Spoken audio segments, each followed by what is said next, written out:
Thanks so much for joining me today, Jared. It's been a while since I've seen you, face to face. It's refreshing. Yeah, it has been a while. Good to see you, Aaron, and happy to be here. Yeah.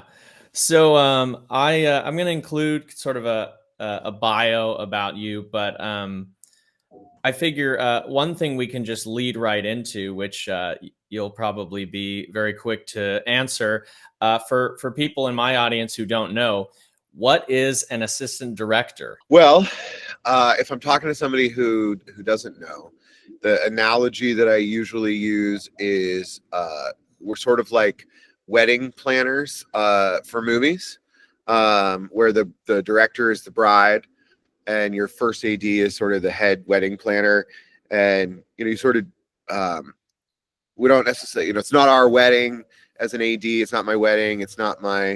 Um, it's not my project. I'm not attached to it creatively per se. Although some first ADs are now getting co-producer credit, but that's an asterisk. And yeah, basically, it's like, what kind of flowers do you want for the wedding? We know all the people to get them for you. What color do you want them to be? What kind?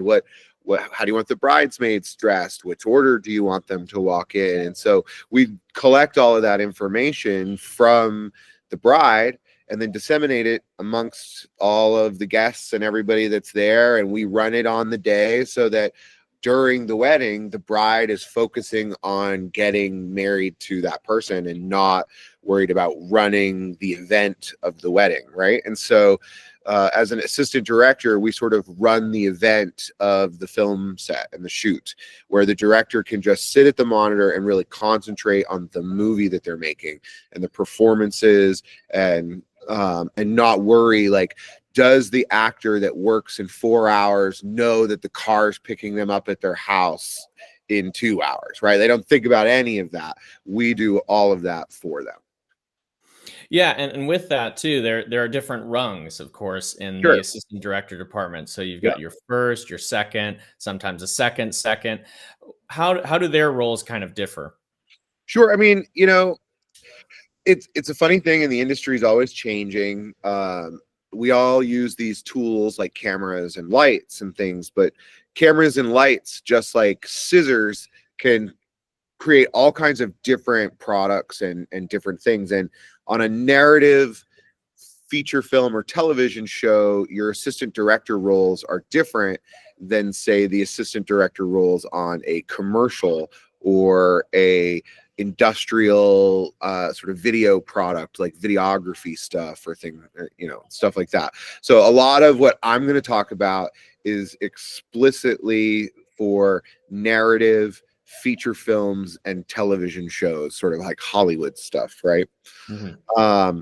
And so the way that breaks down in that world is that your first assistant director is the head of the set. They are in charge of everything, running everything, and working closely with the director to make sure that the director's vision is executed correctly, while also handling the entire schedule of the shoot, working with any scheduling issues, any actor availability issues, etc. Just basically planning out the logistics of physical production.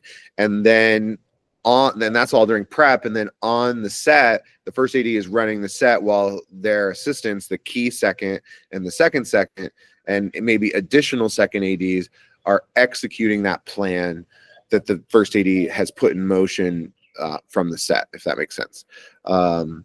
And so, you're the best way to think about it for like any given day on set, right, is that your first AD while shooting is thinking about right now, what needs to happen right now.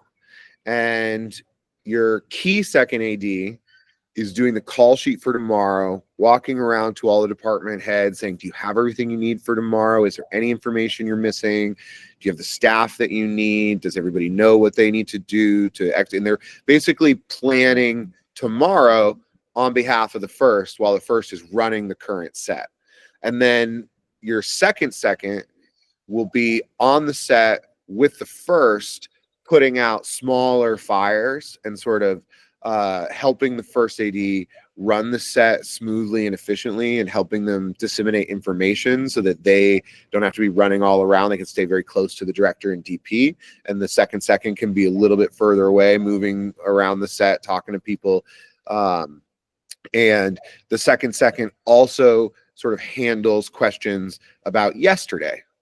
So you can kind of think, like, because the production assistant, or I'm sorry, the second does the call, or does the production report at the end of the night.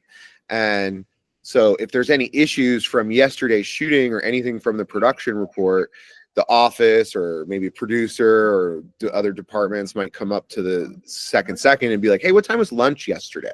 And they're sort of responsible for helping dot the I's and cross the T's and making sure everything, you know. So your first AD is now, your key second is tomorrow, and your second is yesterday, if that makes sense. Yeah, and the way it all sort of begins, at least in the assistant director world, is of course by, well, either the trainee program, of course, but also collecting PA days, right? So like you start by working effectively under a second, Yep. and then that's how you earn your way into the DGA. Yeah, exactly. Yeah. So the DGA, the Directors Guild of America, is the union that covers assistant director work and assistant director roles, basically the entire director's team. So the DGA covers the director, of course, but then everybody that works directly under them as an AD. And we're actually, it's funny because it's not the Assistant Directors Guild, right? Yeah. It's the Directors Guild. And it's actually not that hard to get. I mean, relatively speaking, it's not that hard to get into the Directors Guild as a director.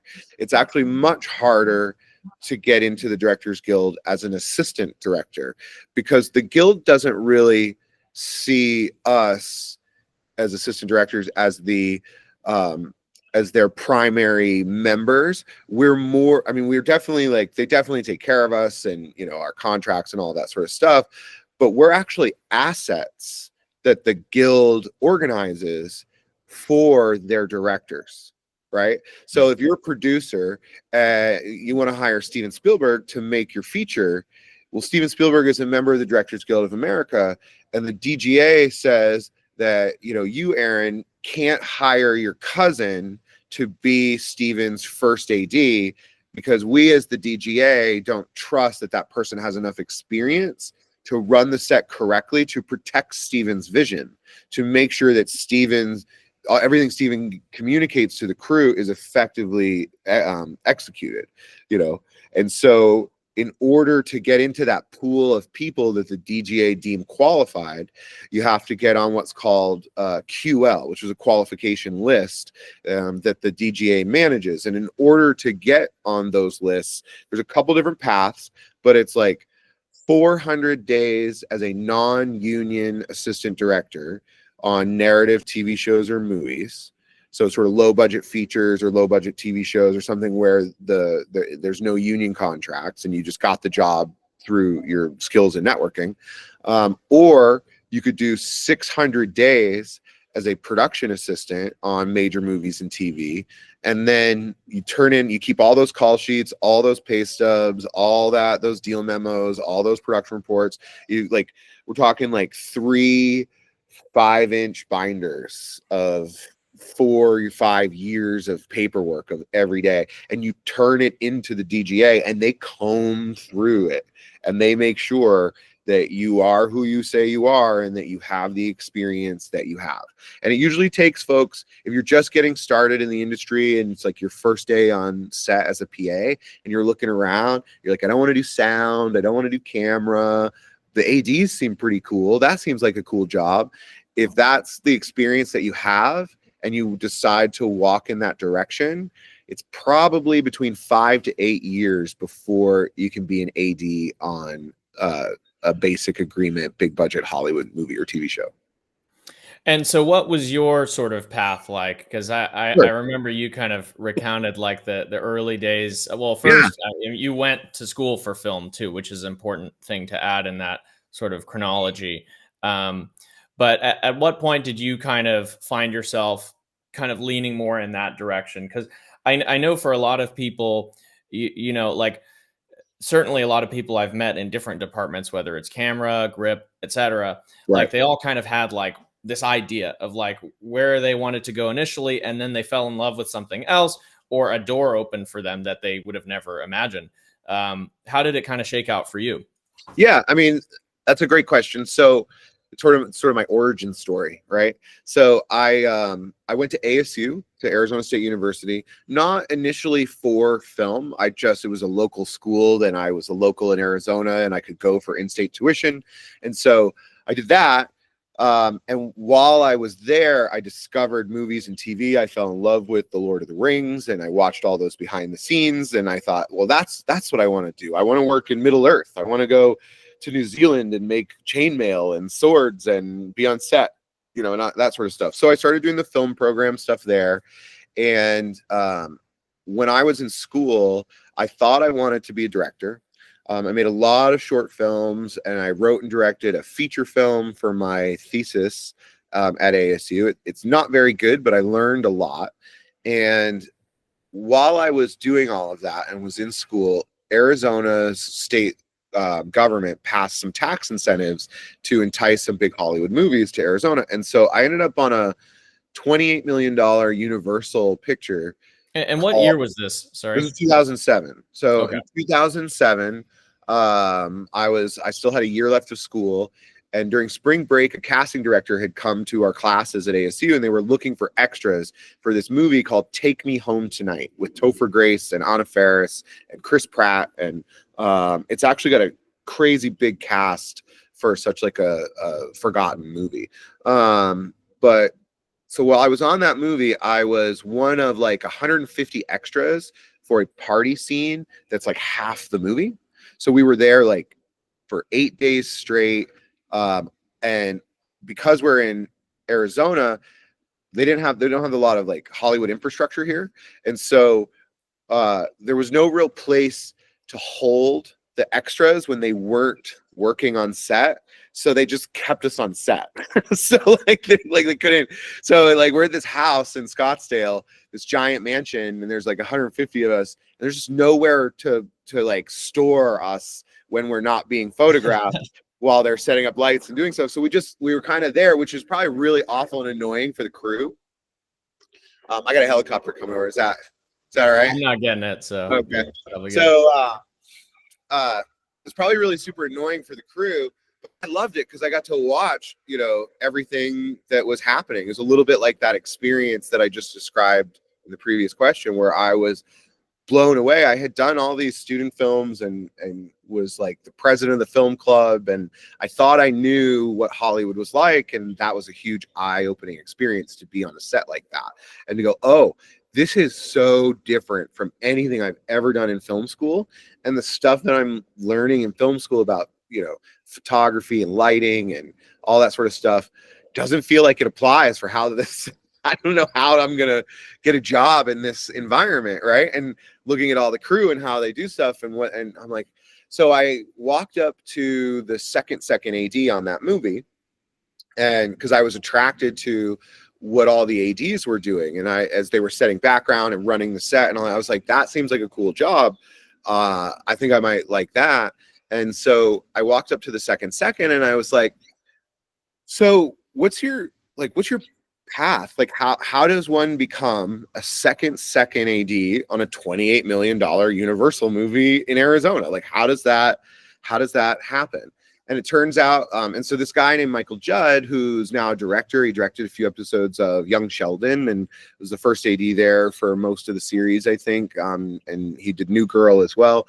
But he was very kind to me in 2007. And he talked to me for quite a while on the set and explained everything I just explained about the DGA and getting your days and like 600 PA days and going to LA.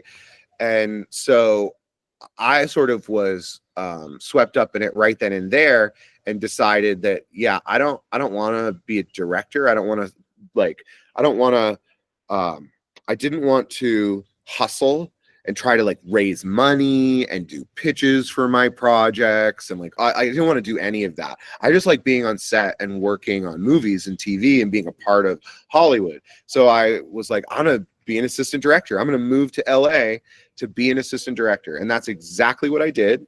And I moved to LA in 20. What did your family think at the time? Because I know sometimes when you mention you're getting into film, like some people like raise an eyebrow at it. Sure. Yeah. I mean, I was lucky enough that I had very supportive parents and supportive people in my life.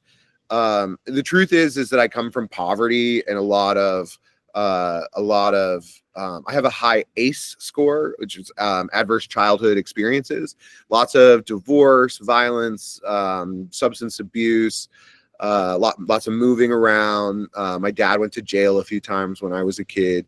So the fact that I even went to college was like a huge achievement.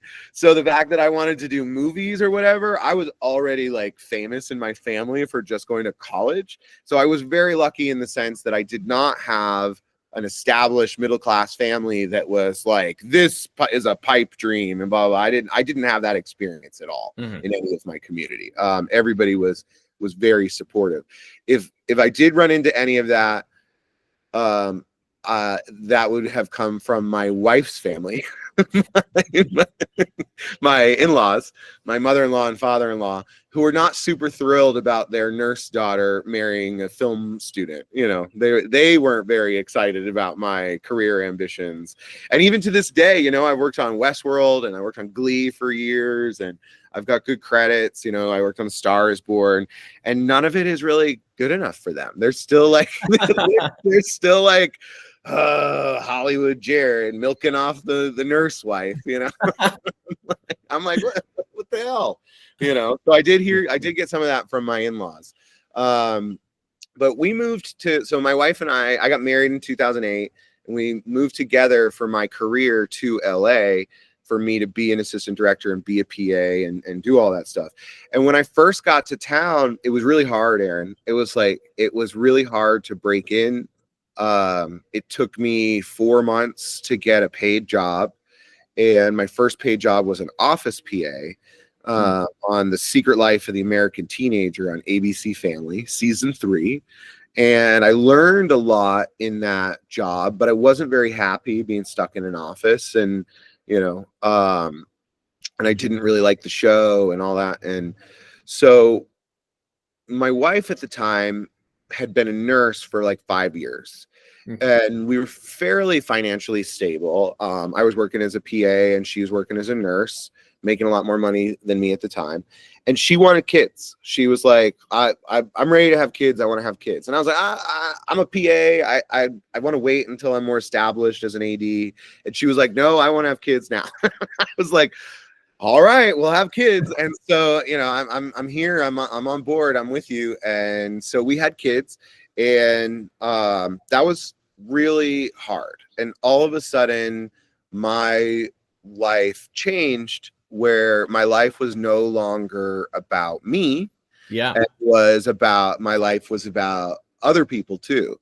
And my original plan when I moved to LA was I wanted to be a PA on big Hollywood movies, and I wanted to do 600 days as a PA. I never wanted to do anything low budget or anything independent. I wanted studio and network stuff. I wanted to work on Marvel stuff. I wanted to work on you know, all the big shows, HBO shows, like all that kind of stuff. And it's hard to break into that world. And to do 600 PA days, you're then supposed to do commercials after that, and then leave and go out of town, and leave LA and go do stuff out of town. And it's more like an 8-year career path. And I was really struggling to get staff PA jobs. Did they offer the trainee program back then? They did offer it, and I desperately wanted to be a trainee, and I applied every year, and I never got in. The furthest I got, it is, yeah. The furthest I got was to the group assessment. So there's like 3 stages, and I got to the second of the 3 stages, but I never made it past that. And I think I applied 6 years in a, or maybe 5 years in a row. But what I ended up doing, because I had kids, because I had the pressure that I had to take care of them, because I was struggling to get real PA work on major things, I decided, well, I guess I'll do the 400 non-union AD days and I'll do independent films. So I started looking for jobs on Craigslist, and I started looking for jobs on a website called Mandy.com. And I started volunteering, working for free on AFI student thesis projects. I actually did 6 AFI thesis projects from 2011 to 2012. And one of them, funny enough, was Ari Aster's student film, The Strange Thing About the Johnsons, which is funny because I'm in the movie and I was the second AD on it, and he's really blown up, and that's like a good Hollywood story that I still have that I like from that time. And I really liked my time at AFI. I learned more volunteering for AFI thesis films than I did at 4 years of film school at my college in Arizona. Wow. Yeah, like it, and the way that AFI works, I think, is really respectable in the way that they force their students to work in a sort of studio system. They have to like raise all the money, and then they give the money to the school, and then the school like releases the money back based on paperwork the students submit on the progress of their jobs and stuff. And so that was a really great learning experience for me. And from doing those things and doing like Craigslist jobs and working for free, I started to get a few second AD jobs. Like there's a $200,000 movie, and they thought they could do it without a second AD, and they're 3 days into their 12-day shoot, and they have decided they need a second AD, but they only have $75 a day to give that person. And I'm like, I'll do it, And so I started working like that, and after like 2 or 3 jobs, I was able to get the pay up to minimum wage. So I did 2 feature films, a little bit under minimum wage on a contractor, like a submitted invoice kind of thing. And that's how they get around paying less than minimum wage on those indies. And so, yeah, I was hustling. And then I had done maybe like 3 or 4 features as a low budget features as a key second when I first broke into the big budget world and got my first PA days on Glee. And Glee launched my PA career. And so I had sort of 2 careers going simultaneously in LA between 2010 and 2014, where I was working as a non-union AD on low budget movies as a key second. And then in between those movies, I was PAing on Glee, American Horror Story, Mad Men, The Mentalist, Fast and Furious 7, like everything that was shooting in LA that was big, I was trying to get on as a PA. And I had these 2 networks. I had a network of non-union ADs that did low budget stuff that never PA'd on anything. And then I had a network of DGA ADs who did all the big stuff, and then all the PAs that worked for them. And I got a lot of my jobs actually from the PAs that were working from them. So I became friends with a lot of PAs, and we would trade work. So if I was wrapping a feature in 2013 and I didn't have another feature lined up, I would text all the sort of big budget PAs that I knew and be like, hey, just letting you know I'm available, looking for day player work. Hey, just letting you know I'm available, looking for day player work, and I would bounce back and forth between those 2 worlds. And it's funny, the worlds, they were always very separate, very, very separate. That is interesting. Yeah. And a lot of like the first ADs I worked with in the lower budget stuff were like, I'm not a PA. I'm not going to PA. I'm not, and I actually had a weird experience where oftentimes I was a rescue hire on low budget stuff, where they, again, like the story where they tried to have a second AD, or they try to do the whole show without a second AD, and then they bring somebody in a couple days later because they realize they actually do need somebody. And I got brought into quite a few projects because they fired somebody who had the job, but wasn't delivering. And so day 5, I come in and finish the last 15 days or whatever. And one of the rescue hires I did was on a movie called The Better Half with Chris Parnell. And I haven't seen it, but I don't think it has great reviews or anything, but the story behind that movie, that was one of the last non-union movies I did. And the first AD on that movie was also producing it, was a co-producer and a first AD. And he had also been a producer on the Academy Award winning movie, The Artist. Right. And so the producers on this movie, The Better Half, wanted to fire this guy that had done this Academy Award winning movie. And half of the crew were very upset by this. They really looked up to that guy and thought that he was really respectable. He had an Academy Award for Best Picture of the Year. I mean, that seems like a reasonable assumption, but they weren't making their days. The set was a mess. It was like, it wasn't, and that was a moment where I sort of learned that, a movie can be made very poorly and inefficiently and cost way too much money, and you can have a crew that doesn't know what they're doing and it's a hot mess, and the movie could come out fantastic. It doesn't necessarily mean that the end product is going to be terrible if the project it goes over budget and you have an incompetent, AD or something like that. And so that was really eye-opening. And when I got the job on my first day, so I came in halfway through. It was a 4-week shoot. They did 2 weeks. They fired that guy and they brought me in.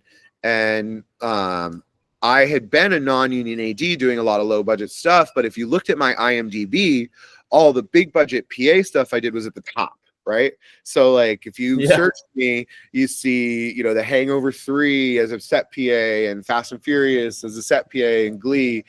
And all my non-union low budget AD work. Lone Ranger too, right? That was one of the bigger ones. Yeah, The Lone Ranger with Johnny Depp. And all of my non-union AD work was sort of like pushed down to the bottom because IMDb will highlight your most prestigious credits, right? And so here I come to be the first AD on this movie, and they look me up, and it's like PA,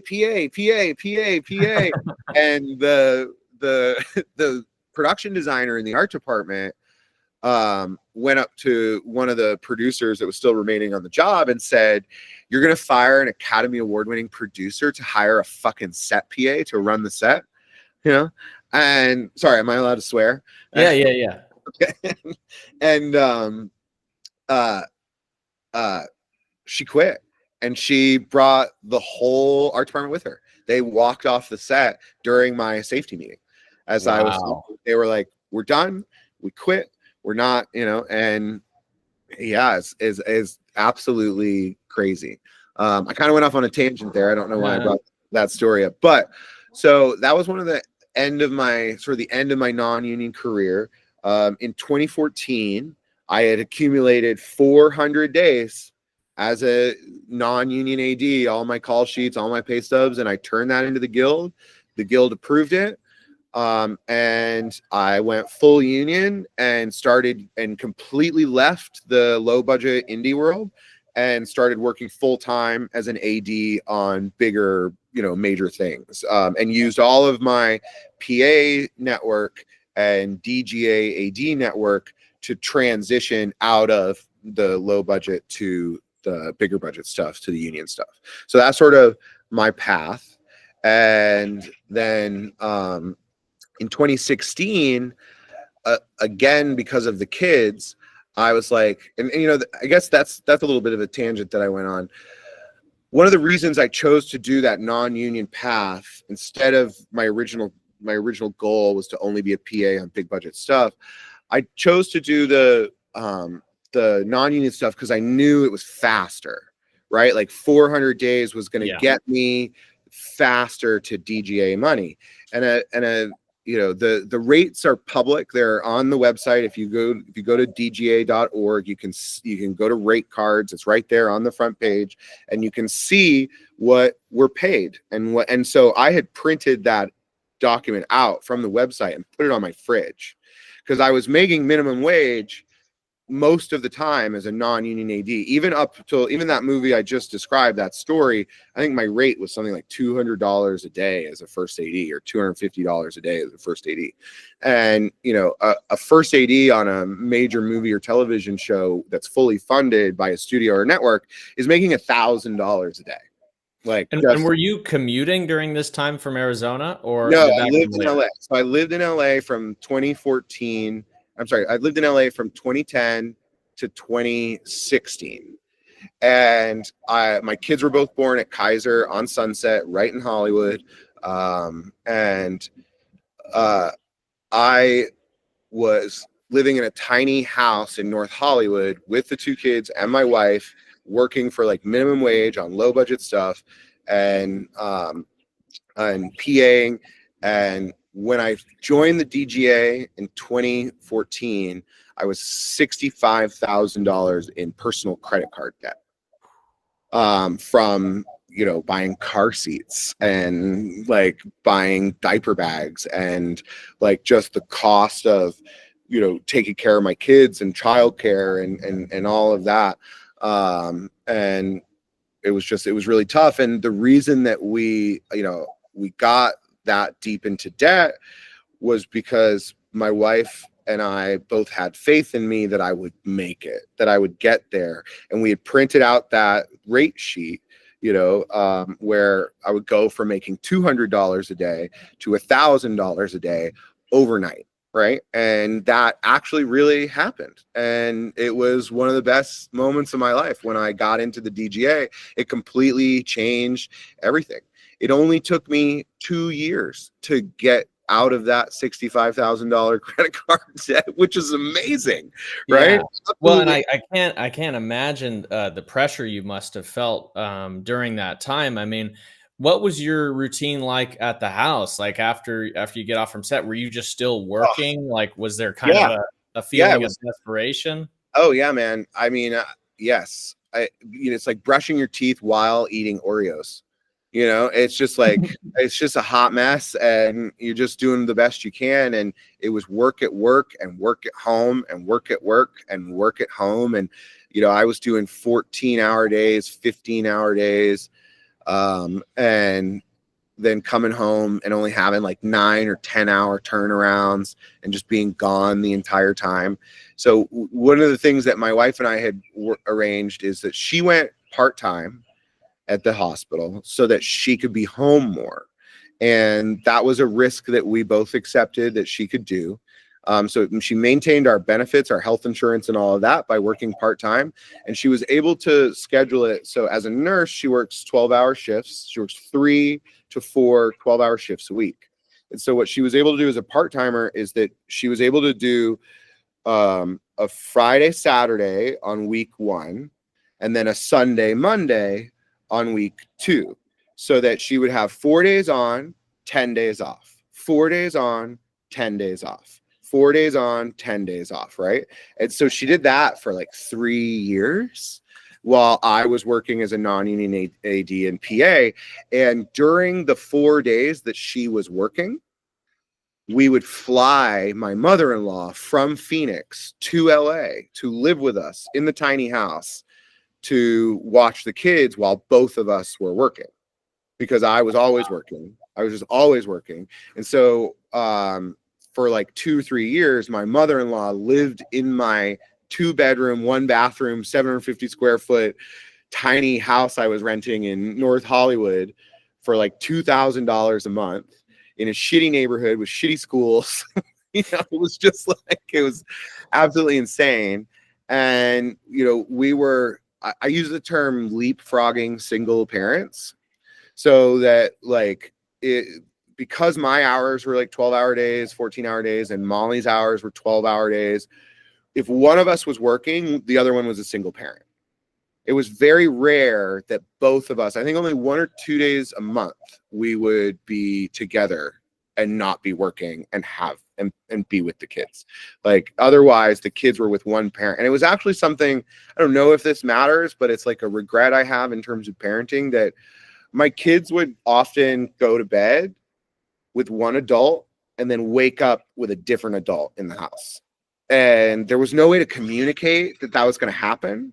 You know, there was no way to say to a 2 and 3 year old as we're putting them as you're putting him to bed at night to be like, so I'm going to be gone in the morning, but your mom's going to be here or grandma's going to be here. It was just every time they woke up, it was like a different adult, you know, because we were changing shifts in the middle of the night. And Yeah, yeah, it kind of reminds me. I mean, one of like the first sort of I guess eye-opening experiences that I ever had before I started working. I recall my father had brought me because he had sold a bicycle to a guy who was the key grip on Criminal Minds, and okay, he had some clout, I guess, because you know that crew was like a family, and they worked sure, together for over a decade, some of them, and so he was able to bring us to set. And I remember asking, talking to different people, some of whom you know actually that were there, and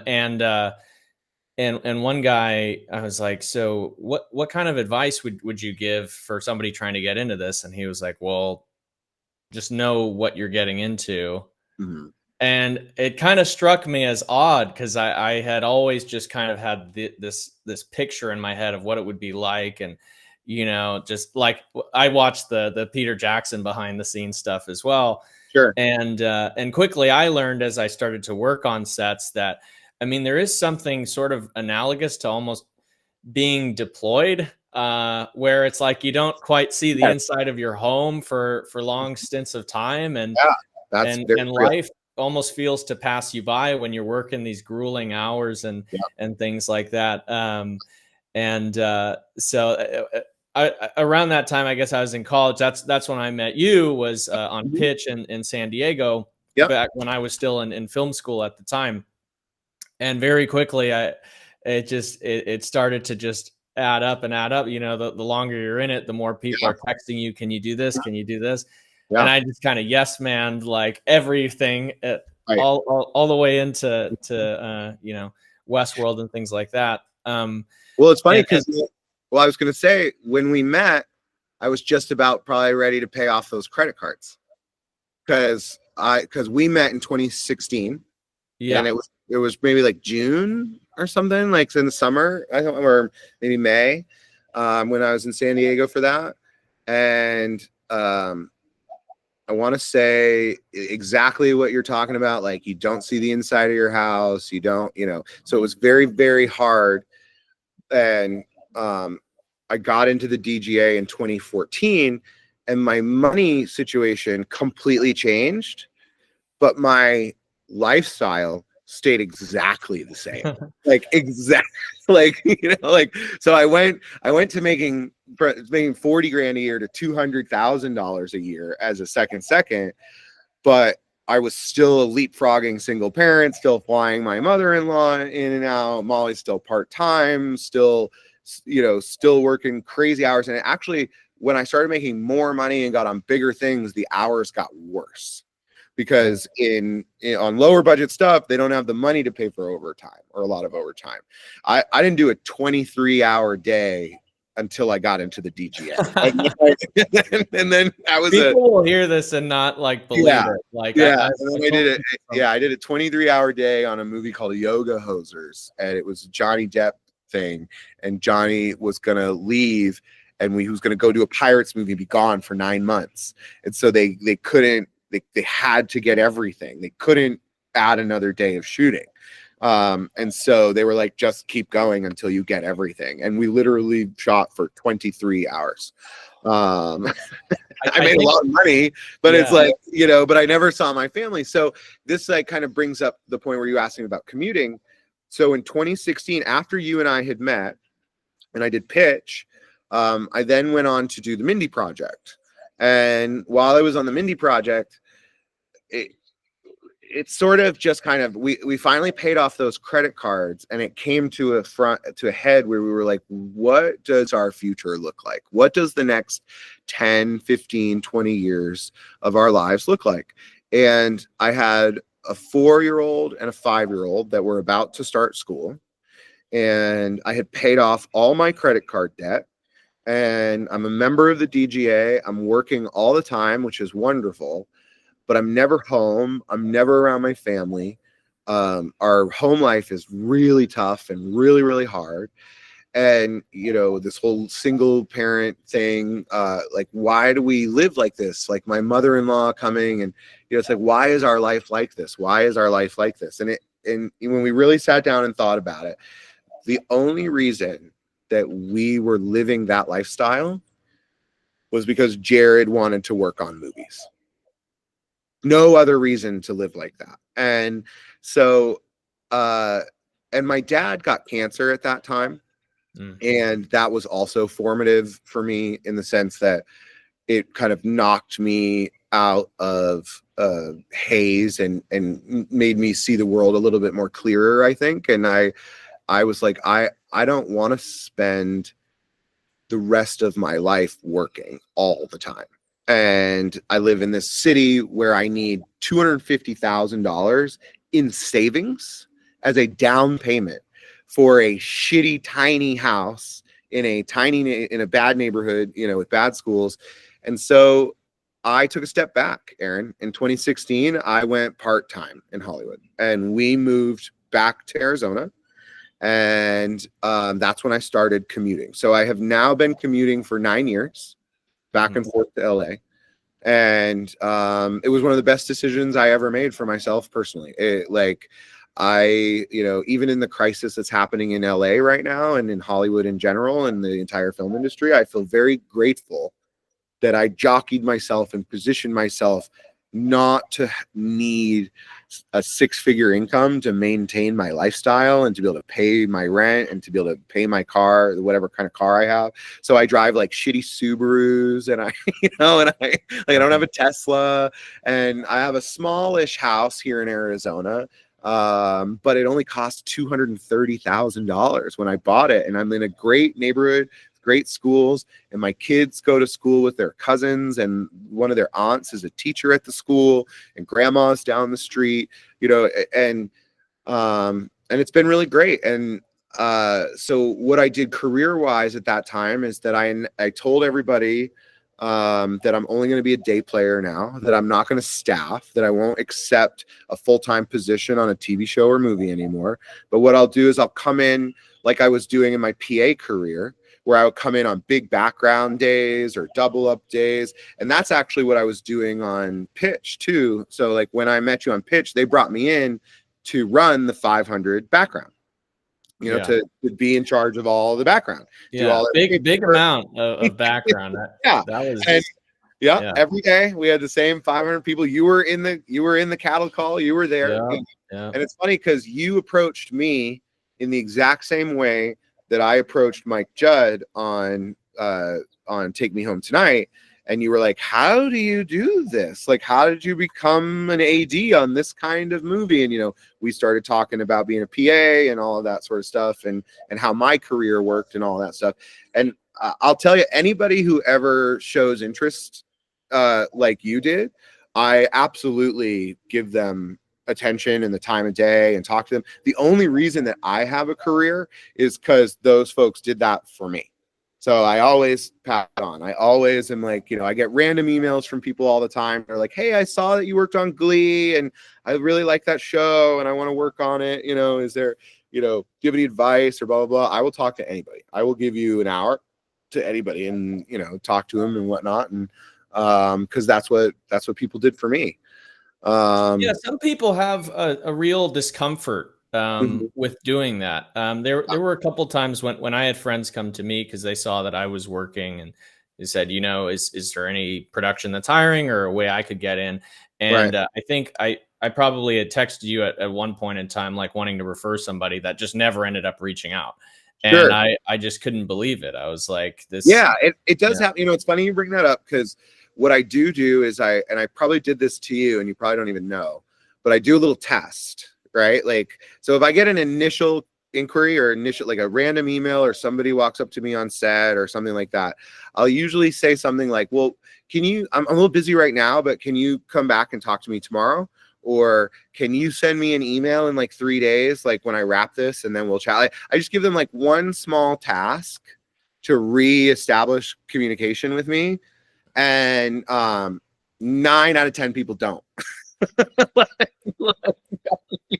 like and for you, like you have my number, you have my, I'm very friendly. I'm like, yeah, I will totally talk to you. Can you remind me in 3 days? And then I will totally sit down, you know. And I do that because I don't want to spend, you know, I don't want to spend an afternoon talking to somebody that isn't that serious about it, or isn't that, you know, and I have done that a few times where I've gone out and had a beer with somebody on the first like email that I got from them, and in the conversation they're like, oh yeah, yeah, no, like I don't want to do any of that, or I don't, you know what I mean, like they're like, it's just like, it's like clear, I could have figured that out beforehand in some way, you know. I even had one person not show, you know, so I went to like a restaurant, I sat there, they just like never showed up. I'm like, okay, I can't do that, I can't do That's this crazy. I gotta make sure that they're gonna actually show up, or whatnot, you know. Yeah, it's like Tinder or something like that. Yeah. I remember. I'm just thinking back now, because really the first production that I ever worked was way bigger than I think I had even wanted it to be. Just given the lack of resume that I had at that time, and that was through you. That was on Bright, and you had referred me to Oh, Tyler Stratton, yeah. who was, I think, Hmm. I don't know that he was he a second on that. I don't remember. I want to say he was the second on the second unit. Okay. Maybe. Maybe that's what it was. But he Yeah. had texted me, and then like not, I think 6 hours later I got a call sheet, and I was in San Diego at the time. I was like, "Okay, I guess we're doing it." So I remember blowing up your phone like, "What does this word mean?" Yeah. Like, "What is on?" And it was just like a crash into just like the high, like 100 mil, the biggest feature Yeah. at that time that Netflix had done. Yeah. Um Yeah. It's and funny. so, yeah, so I want to switch and talk a little bit about some of the memorable productions you've been Sure. involved with. It's Yeah. arguably the most fun part of having filmmakers on is talking about, Yeah. you know, uh, when I was chatting with Fred Toy, like I asked him about maybe some teachable moments that he'd experienced on different sets. Do you have any that kind of come to mind in your capacity as an assistant director? Yeah. Teachable moments, like funny stories kind of thing. I mean, you can take great liberty with that prompt. Okay. Okay. Um, Teachable moments. So, let me see here. I know it's like I got to go into the recycle bin and sift Mhm. through all these memories that I haven't pulled up in a long time. We could Uh, talk about like Westworld too, or some of. well, yeah. So, Westworld. So, yeah. Um, Sorry, I'm being a bad guest here. I'm like No, no, all good. struggling.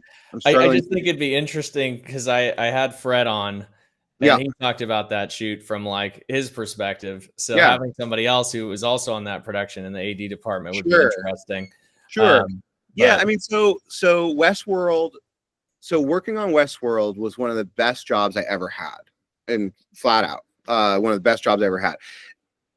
The reason that it was one of the best jobs I ever had is probably a little strange.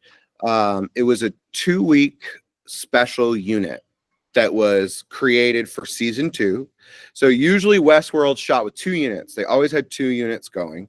And they created a 3rd unit. And when I say unit, I mean like a whole crew, a first AD, a second AD, a gaffer, a key grip, and a director. And there's 2 groups of, like, there's 2 crews making one episode, and then the other one's making the other episode, or et cetera, et cetera. And they created a 3rd unit, a 3rd crew, which I was on, to do all of Anthony Hopkins' work, because Anthony Hopkins did not want to do Westworld season 2. He did not want to do it. He's an 80-year-old Academy Award winning actor that, was Hannibal Lecter, and doesn't want to go out in the woods like 80, 60 hours a week at night, doing action scenes and, whatever. And like, just, didn't he, and they, I'm going to spoil it. So season 1, his character killed, and he was like, you killed me. Why are you going to bring me back in season 2? You killed me. He just didn't want to do it. And they begged him and begged him and begged him and begged him. And finally he said, okay, I'll do it, but I'm only giving you 2 weeks. That's it. You have 2 weeks. And within those 2 weeks, you have 6 days of shooting. You will only work, he was like, I will only work Mondays, Wednesdays, and Fridays. And I will not work on Tuesdays or Thursdays. And that's it for 2 weeks. You get me? For those 6 days. And it was such a nice way to be on set and then offset, and then onset and then offset. To have that prep day in between shooting days was such a nice physical break from not being on your feet. And the set is a constant emergency all the time. It's an emergency. Everything is an emergency all the time. And so you're just like on and in the moment constantly for like 14 hours straight. And that gets mentally exhausting and physically exhausting.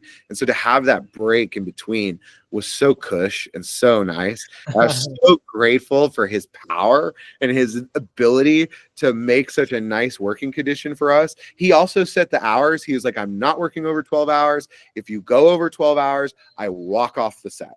I noticed that was some of the earliest I'd ever wrapped on a production. Like, yeah, that was all because like sunset. It was like perfect. It's like a normal job.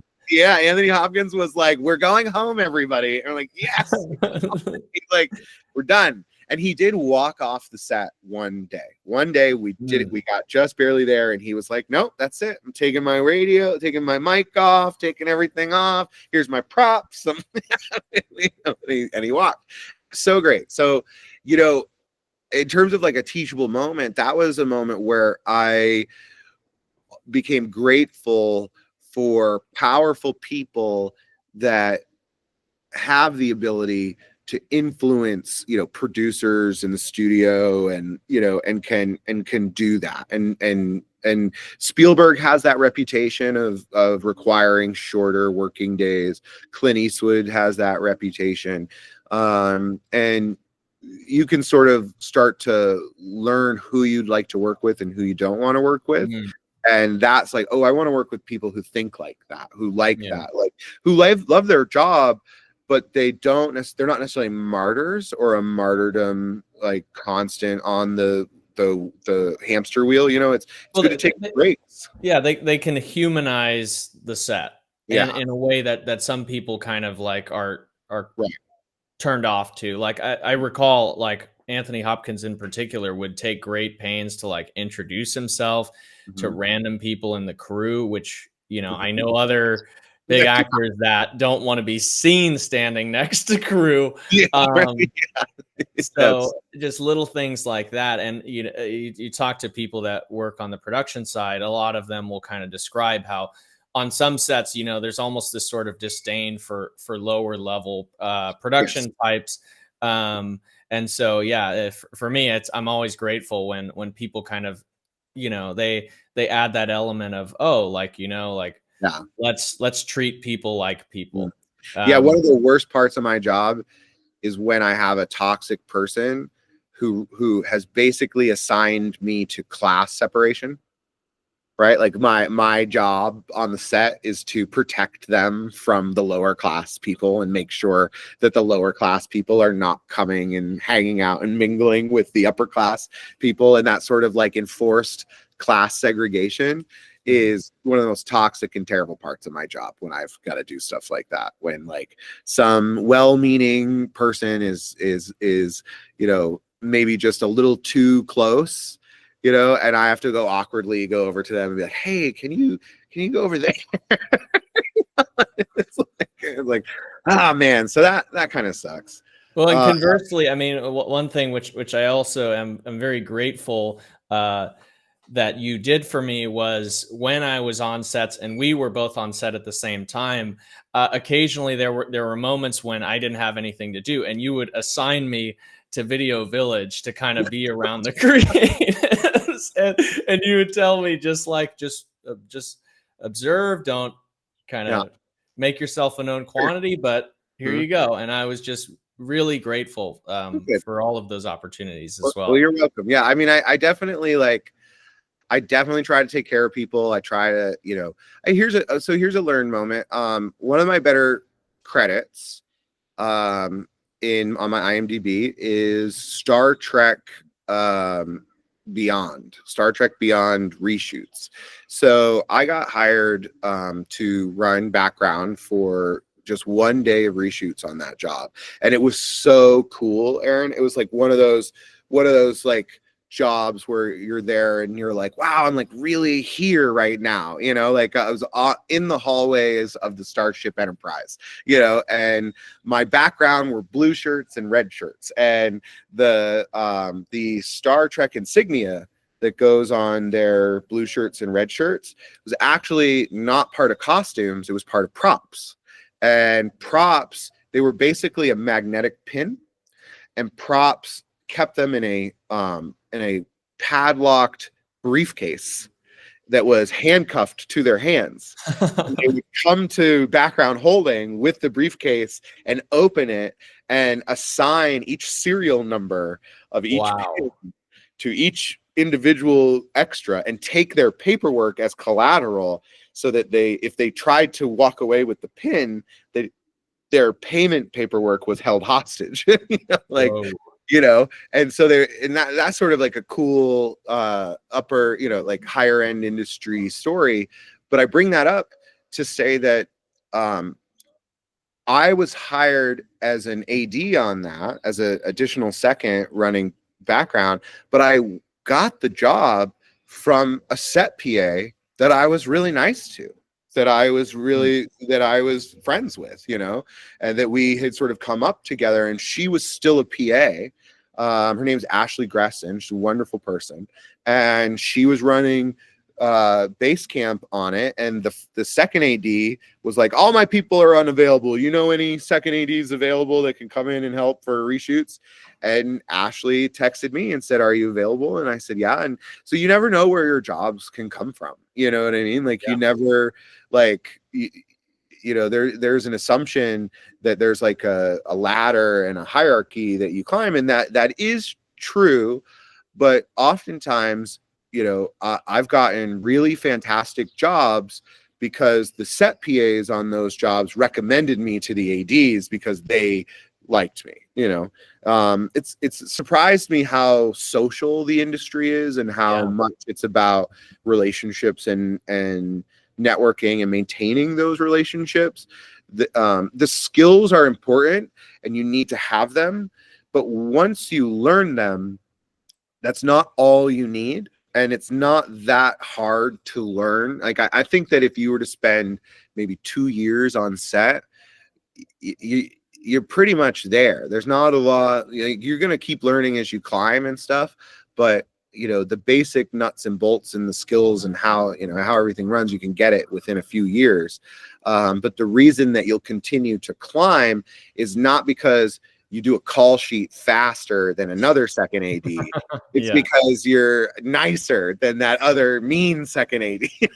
And a lot of people are nice up, right? Like, they're nice to their bosses and nice to the producers and and then they can be mean down.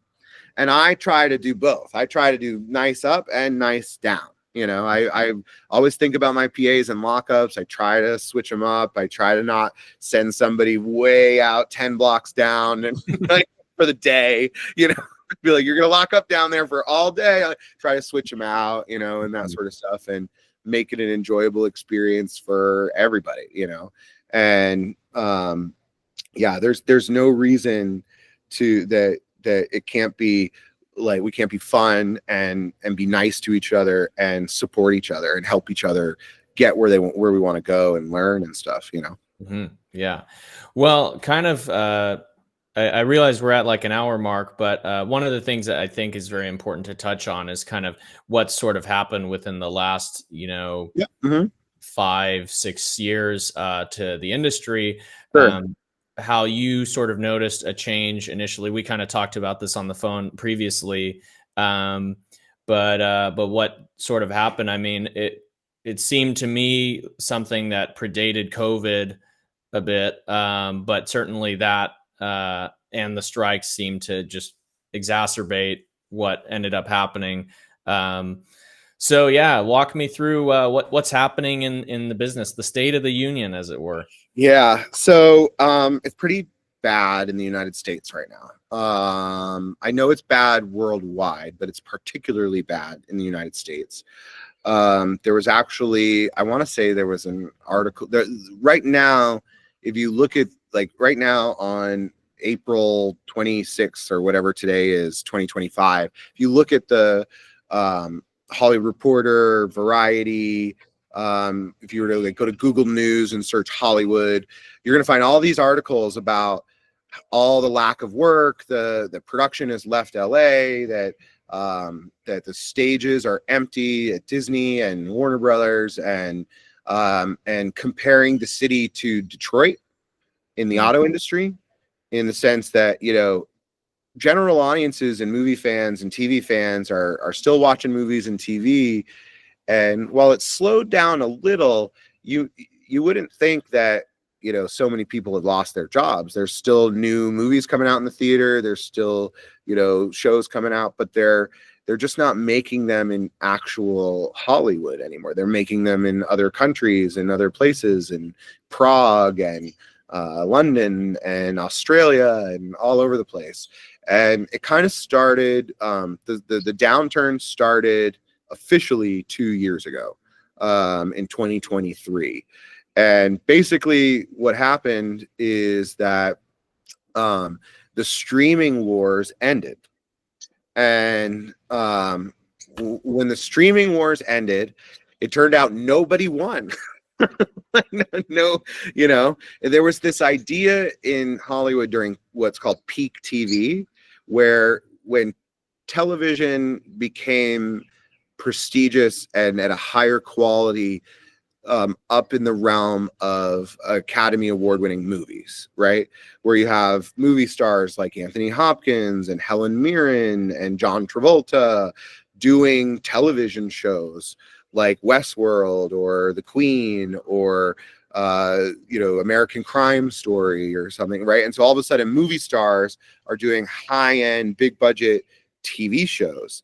And all of these TV shows were made mostly for streaming, through like Netflix and Hulu and stuff. And then the big tech companies like Amazon and Apple were like, well, we're going to start making movies and TV as well and streaming. And so they got into the war. And the idea was make as much content as possible and only focus on subscriber numbers, right? So you're going to make The Handmaid's Tale and you're going to reboot shows like Arrested Development and bring them back out of retirement and bring those fan bases over, right? Like House of Cards and Game of Thrones and like all of these shows, trying to get subscribers to HBO, subscribers to Hulu, to Amazon Prime, to Apple TV, and their focus on subscriber numbers, who has the most subscribers and what content can get more subscribers. The problem with that model was that, you know, when I was in high school and the beginning of college, I worked at Blockbuster Video for 3 years, and from 2000 to 2002. And at that time, like the new Spider-Man with Tobey Maguire had come out, like Spider-Man and Spider-Man 2. And if you wanted to see Spider-Man, which is like a 2-hour movie, you had to drive to a physical store and go look and see if there was a copy of it on the shelf, and then take the copy to and pay $4.50 for that 2-hour copy, and you could only have it for 2 days, and then you had to bring it back, and if you didn't bring it back, you got charged another $4.50 for that 2 hours, right, to have that content. And now you can spend like $20 a month and have an unlimited amount of content that you don't even have, you couldn't consume in 30 days, right? Yeah. Like you couldn't, and so if the model has switched from $4 for 2 hours to $20 for unlimited hours, like, how do you make a profit? How are you a sustainable business? And the truth is that they were not sustainable, and they didn't sustain. And there was a huge boom from 2012 to 2023, or maybe it was like 2016 to 2023, where the streaming wars really heated up. And all of a sudden there was so much work that you couldn't staff television shows and movies. There weren't enough union members. There were so many TV shows and movies being made, you didn't have enough crew. And it's crazy to think that in 2018 or 2019, me living in Arizona would post to Facebook. It'd be like, hey, we're looking for a second AD on Westworld, on Facebook, because we can't find anybody in the industry to come and work on Westworld because everybody has a job. Yeah, I remember you had added me to this Facebook group that was like super active all the time. And it's just so much work, and to the point, Aaron, where there was where people were succeeding that maybe shouldn't have succeeded. Like it was like, wait, that person has a staff job, that person's doing that? What? But after what they did, or like, it was kind of odd to looking around like, wow, I guess everybody makes it now. And some terrible foreshadowing.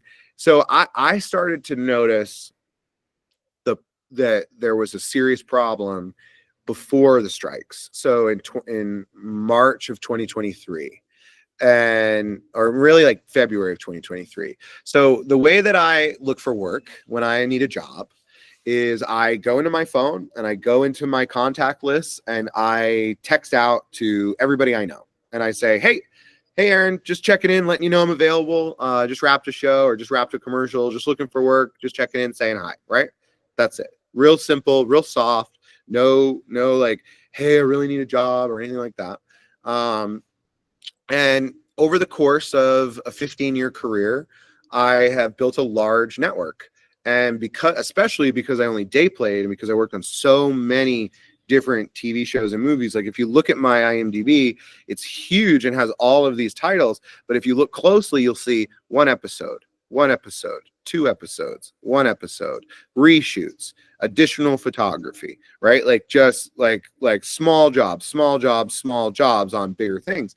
And so I have this massive network of people that have worked on all these different things. I've roughly 450 to 500 colleagues that I will reach out to if I need a job. And it used to be between 2016 and 2023 that if I wanted to work, I could. If I didn't want to work, I didn't. And I would, okay, I want to work now. So I would text 450 people and I would get at least 3 job offers or something. Somebody would need something somewhere.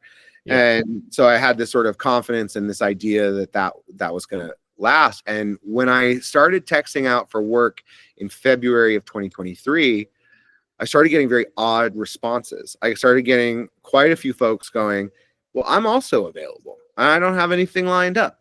Oh, I got a job, or I just finished a job, and I'm also looking. Oh, I'm available too.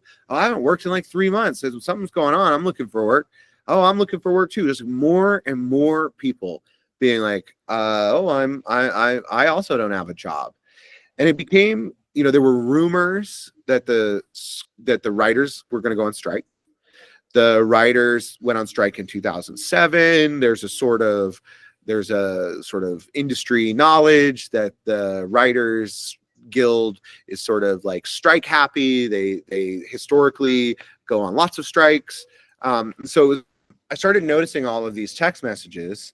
And I was like, what is happening in LA? What's going on? Oh, the studios are anticipating the strikes. And I was like, all right, okay. And we all knew the strikes were coming and the studios weren't doing anything new. They weren't, because they didn't want to start a project and have the writers go on strike and have it get interrupted, right? And so they kept it going. And I'm sorry, they shut everything down in anticipation of the strike. So when the strikes hit, and they did go on strike, and then SAG went on strike, a lot of us already weren't working. Like, that was already true, that a lot of the industry was just not working. We were all at home. And so they went on strike, and the strike lasted 6 months until November. And I really thought we were all going to go screaming back to work. I thought the Hollywood machine was going to start up, and it was going to go back to like everybody's working all the time. No, you know, and it just never started back up. It was like the strikes officially ended, but everybody was still available. Every time I would text out and say, hey, I'm looking forward. Like, me too, I don't have a job. Me too, I don't have a job. Me too, I don't have a job. Everybody's like, well, we'll wait till after the holidays of 2023. And, you know, in the January of 2024, then it'll really pick up. And it didn't. 2024 came and went. And it's my understanding that the production levels in 2024 in Los Angeles were worse than they were in 2023 during the strikes. Like, and it turns out that the strikes were what Hollywood needed to balance their books and realize that their system was unsustainable, and to completely backpedal a lot.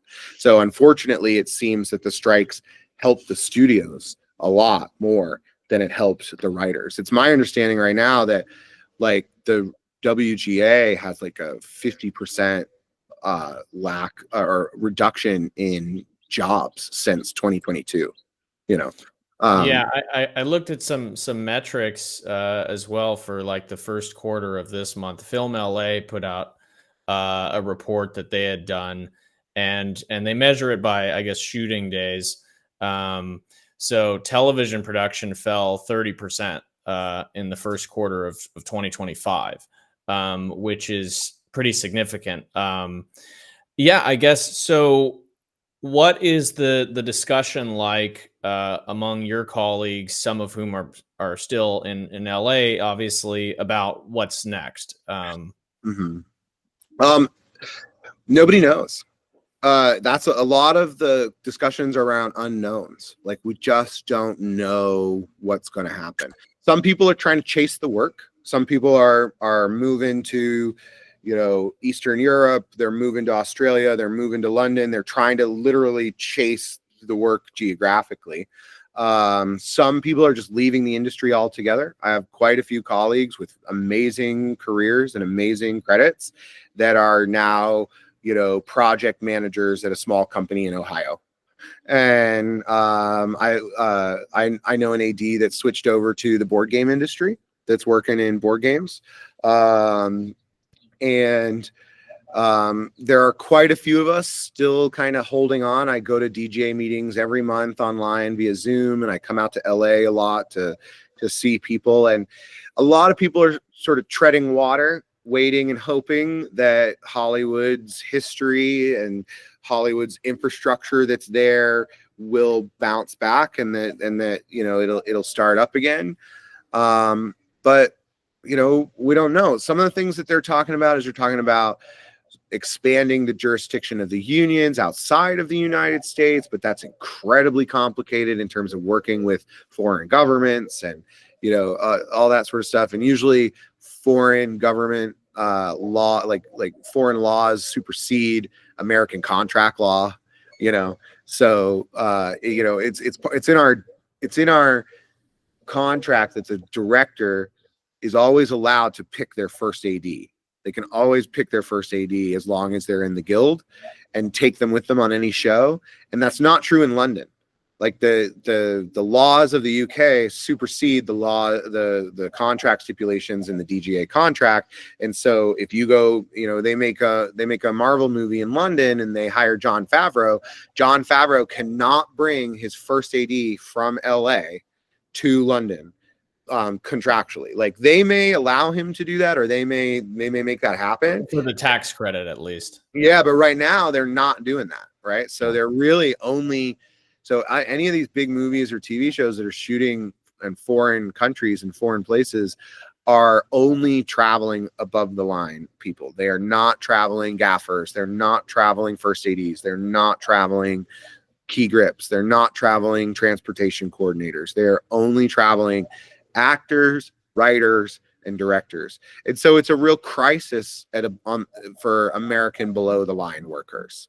Lots of people have lost their health insurance. It's basically roughly between a 60 and 70% unemployment rate in all the major production hubs in LA, in Atlanta, in Chicago, in New York, New Jersey.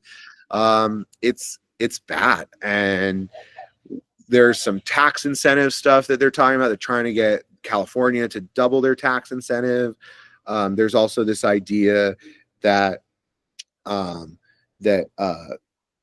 we might be able to do a national tax incentive, that if like the DGA and SAG and everybody, they're working with Senator Adam Schiff right now out of California, and it does have bipartisan support to get some sort of national tax incentive to bring Hollywood production, like physical, like we're talking about, you know, in the Trump administration, and they're talking about bringing manufacturing back to the United States. Well, the guilds are working on how do we bring movie manufacturing back to the United States, because it's literally the manufacturing of movies and TVs that has moved out of and also just gone down in general in the amount of work, and the industry got inflated, and unfortunately quite a few of us were able to climb a ladder faster and easier that's usually harder and longer. And so to get knocked down a bunch of rungs is really demoralizing and hard, but also just, you know, a part of the way the world works. There's also some chatter about what we could do to lower the cost of shooting in the United States for studios instead of tax incentives, like maybe lowering restrictions around what time you could be filming, or like location restrictions or permit fees, or, you know, it's my understanding it's incredibly expensive to shoot it outside of a studio in Los Angeles.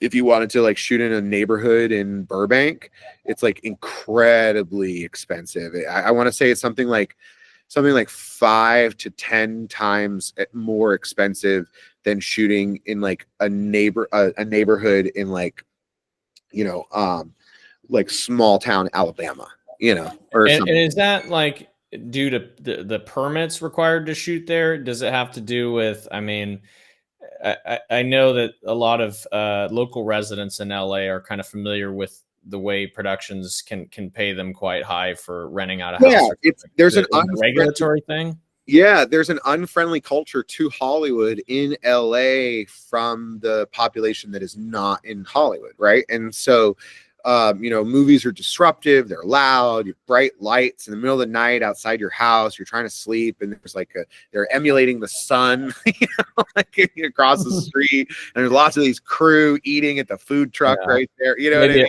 shootout scene too. Yeah, shootout scene, like gunfire, all that stuff. And so like people get sick of it and they don't like it, and they know that location managers walk around with thousands of dollars in cash to make problems go away. And they know that, you know, somebody in Alabama might not know that, right?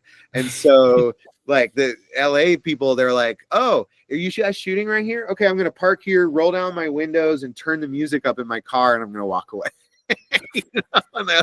Like, what the hell? Why would you do that? You know, and they're like, well, give me $500 and then I'll move my car, you know. We had an incident. I was working on SEAL Team, and we were shooting in downtown LA, and they had made the area look like the streets of Mumbai, and the SEAL Team was going through there, and there was like a gunfire scene. So we had, you know, hot firearms that would discharge these blanks, and we kept doing the scene over and over again, and it was right next to an apartment complex where people were living, so everyone's out on their balcony. It's like 11:30 at night, and they're just watching us shoot the same shootout scene over and over again. Eventually one person, I believe, actually poured urine on one of the main actors while we were in the alleyway filming there. Yeah. That whole shoot was very tense. Like the whole holy shit. Yeah. Oh, So yeah. That's crazy. That's crazy. Yeah. And yeah, so there's part of that, you know, and it's crazy because it's my understanding, and this could be fake news, but I think this is real. One $100 million movie in the city of Los Angeles shooting there is better for the economy and more impactful to the economy in Los Angeles than the entire season of the Dodgers. That's crazy. Isn't that crazy? Yeah. So like, why would you want that to leave your city? You know what I mean? Like, if some people, I think movies will never go away, but how many movies are gonna continue to be made on a regular basis, and how many jobs will there be for people? It's always been a competitive industry. It's always been hard to break into and hard to do. And there's a level of sadness that a lot of people got to do it during the boom, and now it's shrinking again, and there's just not going to be enough space for everybody that was working in 2022. It's So just describe kind of what you're working on now, where your head's at. I know you said you're setting up like working with the city council, working with elected officials in Arizona to try to protect film crews and things like that. Sure, yeah. So so since the strikes, and I've become very unemployed, I've had a lot of time. And during the strikes, I was like, well, I usually take summers off. Since we moved to Arizona in 2016, I've been taking summers off so that I'm with the kids. So when the strikes hit in May, I was like, fine, I take summers off anyways. I'm just going to play the new Zelda that just came out. And I'm just going to hang out in my house during the 110-degree weather for the next 5 months. And then when Hollywood works their shit out, I'll go back to work, right? So I had no anxiety, no issues with the strike. I was fully supportive of the writers and actors, and I wasn't worried about my career or my ability to make money or anything like that. No anxiety. And then when we got into 2024, and so it was clear that there was a problem in LA and that there was a problem in the industry. And one of my first jobs back from when the strikes ended, because the strikes ended November 11th or November 8th. And then on November 11th, I got a text from my buddy Ton, who's a second in LA. And he was like, hey, you live in Arizona, right? And I'm like, yeah. He's like, I'm on this movie and we're coming to Arizona. It's called Unstoppable with Jennifer Lopez and Don Cheadle. And it takes place at ASU, and we're going to be there in January for a few days. Are you still around? Are you able to work? And I was like, yeah, I'll be here. I'll be available. Yeah, just let me know, So they did come in January, and I did work on that job. And that was my first job after the strikes ended.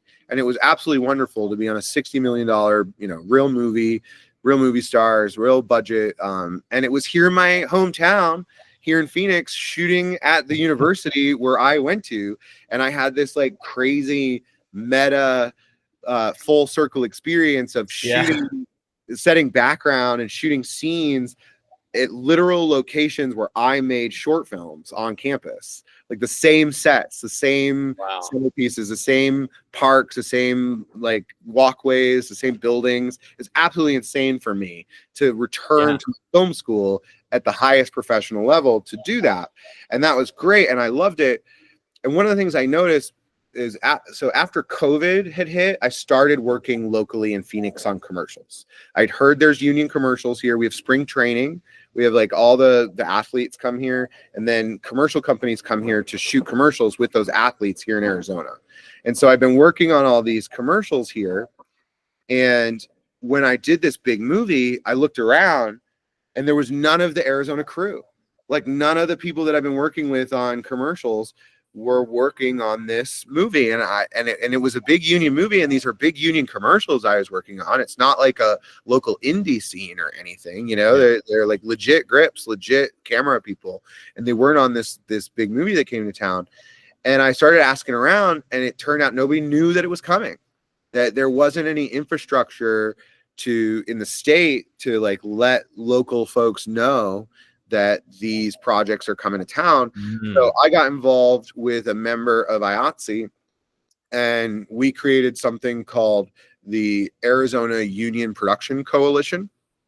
And basically what it is we have representatives from all the major unions that live in Arizona, so that we can communicate with each other. So that if I get a job offer, I know through my union that there's a movie coming to Phoenix, I can let SAG know, I can let IATSE know, all the local crew and those like, hey, there's this movie coming, hit up your folks in LA, see if you can find out who's on it, see if you can get a job.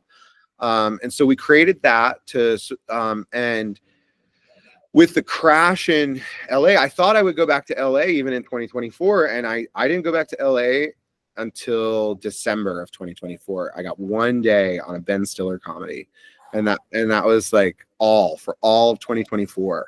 And I'm really lucky that I live here in Phoenix, where there are only like 3 other DGA ADs in the entire city. And so if there's 3 commercials, I'm working on one of them for sure. Yeah. Just isn't anybody. That's great. Right. So Have you met more people since then that have come out from California now that a few, yes. And they are starting to migrate now. So last year I had another AD move to town here, who I'm working with occasionally. But because Arizona's commercial industry has kept me afloat while some of my friends working on Star Wars can't find a job in LA to save their lives, I'm really grateful for this small pond and this community. And so I was like, well, what can I do to be more involved here and to kind of throw my credits around and my weight around and get more involved in the state legislature and to get tax incentives here so that we can get work here, because that's all I have right now. They're not like, so many people in LA are out of work that they're not looking for people out of town to bring into LA to work, right? Like they have just an endless supply of unemployed people in LA that they can work with. So I really have to lean in here and work here. So I got on this Union Production Coalition board as the DGA member. I'm also on the Arizona Film Coalition board, which is a lobbying organization that works with local senators and House of Representative folks for local legislature and local tax incentive laws. And Arizona currently has one, but it's under assault from the Goldwater Institute. They are trying to get, and they're doing this everywhere. They go to all the states and they attack their Hollywood tax incentives because they view it as giving taxpayer money to corporations for free, right? And there is a way that you can view it that way, but I think that's a more dishonest perspective. But it is a perspective that some folks have, and they're taking action. So right now, these groups in Arizona are sort of laying low because we have an unfriendly state legislature that doesn't really like Hollywood and doesn't want to do a lot of stuff. So while I'm involved in all these groups and doing all of this, we're sort of laying low until the next election cycle and hoping for a more friendly body of lawmakers that we feel comfortable campaigning to. Because right now they're going to look for a win, like the sort of conservative Republican anti-union, it's not necessarily Republican as much as it's anti-union, right? Like folks, and the anti-union folks are looking for a victory. And if we raise our hand and start, waving and going, hey, we want to be loud and like, look at us, they're going to look at us and shoot us. You know what I mean? So we're hiding and laying low in Arizona until we have a friendlier legislature, and then hopefully start rallying the troops to try to get a better tax incentive and maybe get some work here. Yeah, well, it does beg the question, sort of with the existing major unions such as the DGA or the PGA or et cetera, how they're approaching this issue. Can you speak maybe to stuff that the DGA is involved with to try to? I assume they're a big part of the reason why Newsom is wanting to roll out more. Yep. So just like the Arizona Film Coalition or the Arizona Union Coalition that I'm a part of, there is a California Union Coalition, and they sent DGA reps, SAG reps, IATSE reps, Teamster reps. They sent them all up to Sacramento and they've initiated something called Keep California Rolling. And they have like rallies and stuff, and like the DGA is all involved. And they're also, I believe they're working with John Voight, and following any sort of lead that might make things better in Hollywood that can, so there's talk of this like Hollywood envoy that Trump has created. There's talk of tax incentives. There's talk of expanding the jurisdiction. There's even talk of possibly like not asking for a raise in the next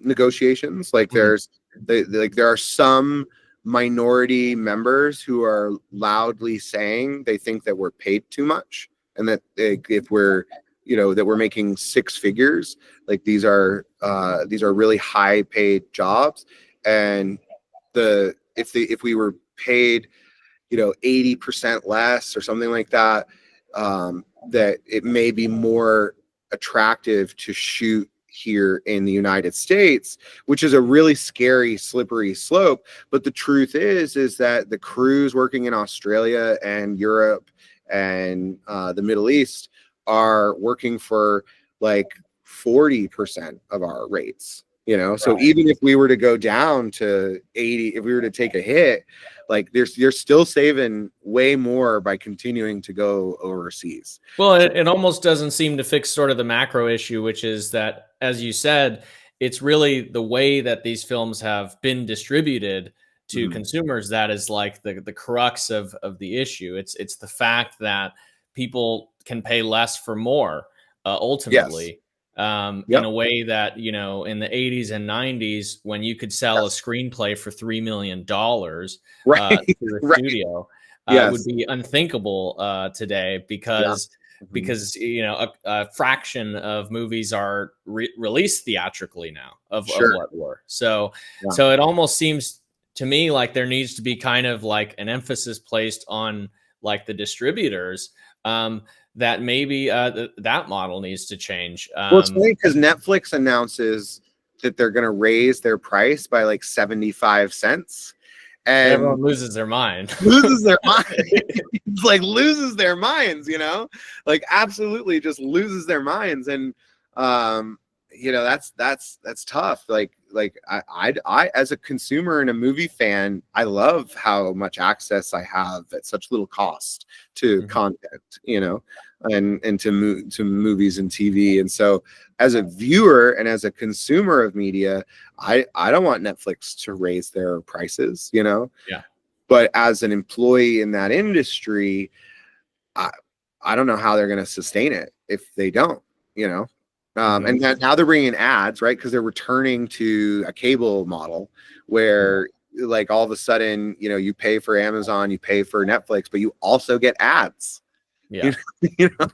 So, well, when I worked on the office side for original film, the Fast and Furious company, I mean, their priority seemed to be making more content that appealed to international audiences, because if you can kind of craft a movie that's sort of 4-quadrant, not with any like particularly strong like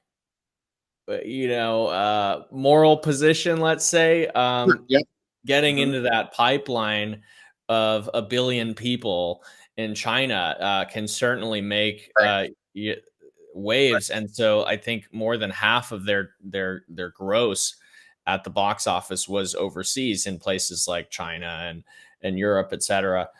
So it is sort of interesting how that has also impacted to some extent the content and I don't know where I was going with that, but I just another interesting bit to throw in.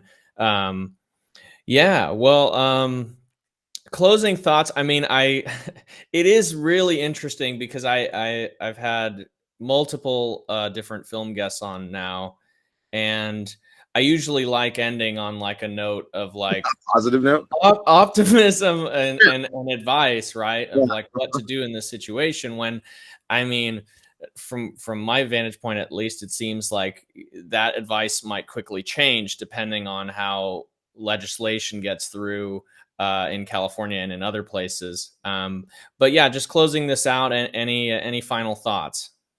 Yeah, I mean, I will say that the one of the reasons that I was able to that I felt confident enough to launch my career to do what I do is because of how accessible filmmaking has become, in terms of like, the camera on my iPhone is like 1,000 times better than the high-end cameras they had at my film school when I was a student in 2004 or 2005. And back then, I had gotten like a small mini DV video camera off of eBay to use for my short films, and used a non-linear editing system and like iMovie and stuff like that. And when I was doing that in college and in late high school, but when I was in like 5th or 6th grade, there were no video cameras around. There were it just wasn't a thing that you could just make your own movies, right? And so now with these cell phones, anybody can make a movie. Like the accessibility to cameras, to editing software, to all this stuff is super encouraging. And the explosion of YouTube and YouTube consumption. I mean, I'm even guilty of watching a lot of probably watching more YouTube now than I do regular movies and TV. And I'm a little embarrassed to say that, but it is true. And I'm self-aware enough to wonder where entertainment in the industry is going in that way. And I think it's amazing that some folks can blow up on YouTube or they're filmmakers. They're not necessarily doing the old Hollywood stuff like Fast and Furious or, Lord of the Rings or things like that. But if you as a person just want to be the auteur, and you want to be the filmmaker, and you want to be the writer, director, cinematographer, you're really lucky to be born right now to have access to those tools, right? Because this is only 100-year-old industry, and cameras themselves have only been around for like 150 years, 200 years. And the fact that they're all in our pockets now is only like 10 years old, right? Mm-hmm. Like, and so the options young people have right now to make a short film or to make something and put it online or do something is absolutely amazing and incredible and really great, and it's democratizing filmmaking and making it, accessible in a way that it wasn't before. And I think that's a really great thing. I think that's awesome. Yeah, no, it's there's not that monopoly of eyeballs anymore that Right. these studios have. So Yeah. yeah, and I had a colleague from film school who he stuck around in LA, but he stuck on the directorial path and got himself into commercials. Okay. Did some stuff Cool. for like True Classic and some big brands like that. But he Okay. took to Instagram Reels and started shooting these sort of mini episodes that just featured dialogue between a couple characters at a time.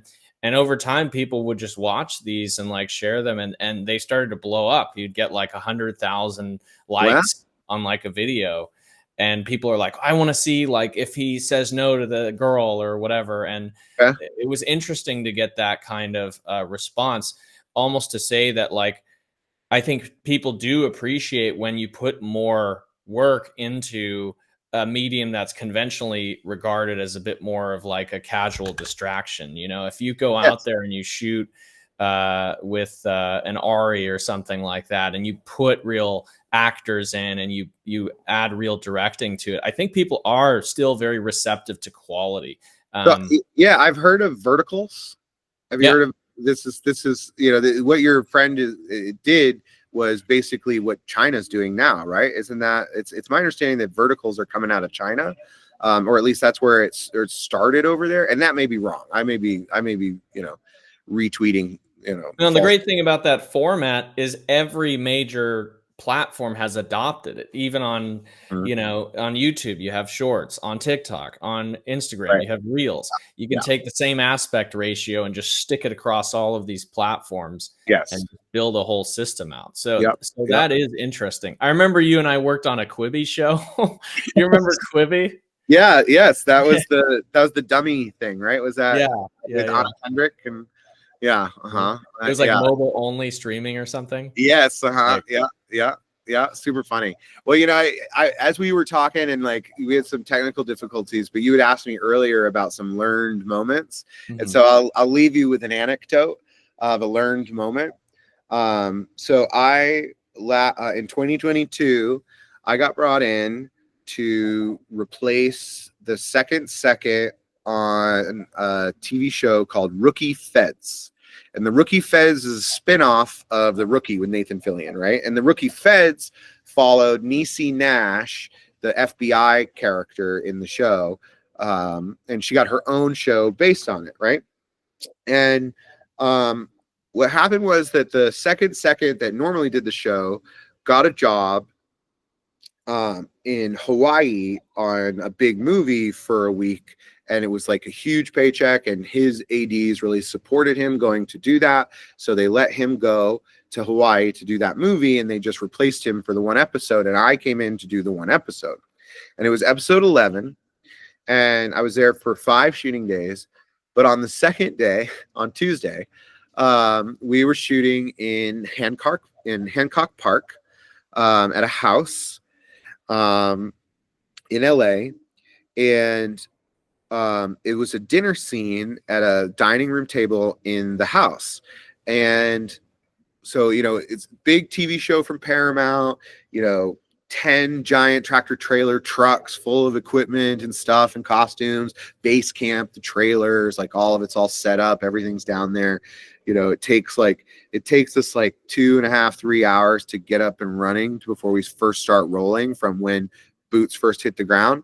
And so we're like there for like 2 or 3 hours setting up everything, and we're rehearsing the scene, and we're doing a final rehearsal, and it's like, okay, last looks, time for touch-ups. We're about to roll on our first shot. And the lead actress, Niecy, goes, Is there a cat in this house? And the whole crew like freezes, and we're all like, and I got on my radio, I'm like, locations, hey, locations, and locations comes in, and like, and yes, there are 2 cats, and they're locked upstairs in a bedroom upstairs by the homeowner, and niece is like, oh no, I'm allergic to cats, and she broke out in hives and like had a full on like allergic reaction, and and had to be wrapped for the day. Like we couldn't photograph her, right? She had a full on allergic reaction, and we're all like, what do we do? And the first AD called the producers, and they're talking about what to do. So they wrap Niecy, they send her home, and they're like, all right, we're packing to the trucks and we're going back to Paramount, and we're going to wait and see if there's anything we can shoot in the second half of the day. And so we spend like 3 hours packing the trucks, packing everything up, taking all the lights down, taking everything. And we go to Paramount, and they have actors on hold, and they're going through the script, and they're like, what could we shoot? We're not going to wrap anybody. Just wrap the actor that we can't photograph. So they rush in a bunch of extras. They rush in cast from other scenes, and we start shooting scenes from the episode that were scheduled for later in the week, because we needed to shoot something, because we had the crew on the clock, like we need to get some bang for the buck, Mm-hmm. And so the learning moment, and it still baffles me to this day. So when you are making a TV show or a movie, and you're in pre-production and you haven't started photography, all of the cast members have to go through a medical screening to be insured, right?